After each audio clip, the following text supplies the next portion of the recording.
신명기 21장. 주 당신들의 하나님이 당신들에게 주셔서 차지하게 하시는 땅에서 누구에게 살해되었는지 알 수 없는 사람의 주검이 들에서 발견될 때에는 장로들과 재판관들이 현장에 나가서 그 주검 주위에 있는 성읍들에 이르는 거리를 재십시오. 그 주검에서 가장 가까운 성읍이 있을 터이니 그 성읍의 장로들은 아직 멍에를 메고 일한 적이 없는 암송아지 한 마리를 끌고 와서 물이 늘 흐르는 골짜기, 갈지도 심지도 않은 골짜기로 그 암송아지를 끌고 내려가 물가에서 암송아지의 목을 꺾어서 죽이십시오. 그때에 레위 자손 제사장들도 그곳으로 나와야 합니다. 그들은 주 당신들의 하나님이 선택하셔서 주님을 섬기며 주님의 이름으로 축복하는 직책을 맡은 사람으로서 모든 소송과 분쟁을 판결할 것입니다.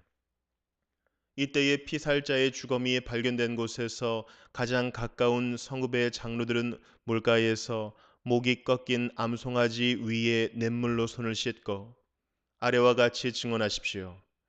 우리는 이 사람을 죽이지 않았고 이 사람이 살해되는 현장을 목격하지도 못하였습니다. 주님께서 속량하여 주신 주님의 백성 이스라엘의 죄를 사하여 주시고 주님의 백성 이스라엘 사람에게 무죄한 사람을 죽인 살인 죄를 지우지 말아 주십시오. 이렇게 하면 그들은 살인의 책임을 벗게 됩니다. 이렇게 해서 당신들은 당신들에게 지워진 살인의 책임을 벗으십시오. 이렇게 하는 것은 주님께서 보시기에 옳은 일입니다. 당신들이 적군과 싸울 때에 주 당신들의 하나님이 적군을 당신들의 손에 넘겨주셔서 당신들이 그들을 사로잡았을 때에 그 포로들 가운데서 마음에 드는 아리따운 여자가 있으면 그를 아내로 삼아도 됩니다.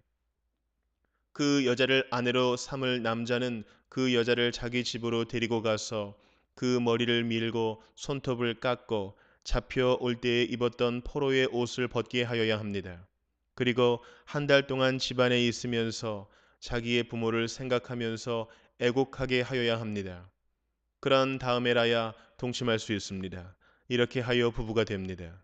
그 뒤에 그 여자가 더 이상 남편의 마음에 들지 않으면 그 여자의 마음대로 가게 하여야 하며 돈을 받고 팔아서는 안 됩니다. 남편이 그 여자를 욕보였으므로 종으로 팔아서는 안 됩니다.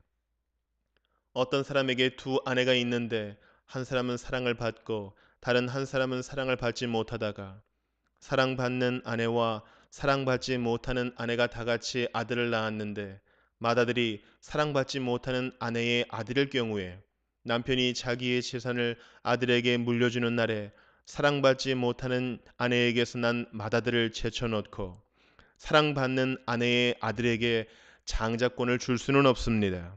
반드시 사랑받지 못하는 아내의 아들을 맏아들로 인정하고 자기의 모든 재산에서 두 몫을 그에게 주어야 합니다.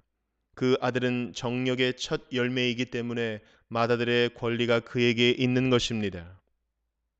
어떤 사람에게 아버지의 말이나 어머니의 말을 전혀 듣지 않고 반항만 하며 고집이 세어서 아무리 타일러도 듣지 않는 아들이 있거든 그 부모는 그 아들을 붙잡아 그 성읍의 장로들이 있는 성문 위에 회관으로 데리고 가서 그 성읍의 장로들에게 우리의 아들이 반항만 하고 고집이 세어서 우리의 말을 전혀 듣지 않습니다. 방탕한 데다가 술만 마십니다. 하고 호소하십시오.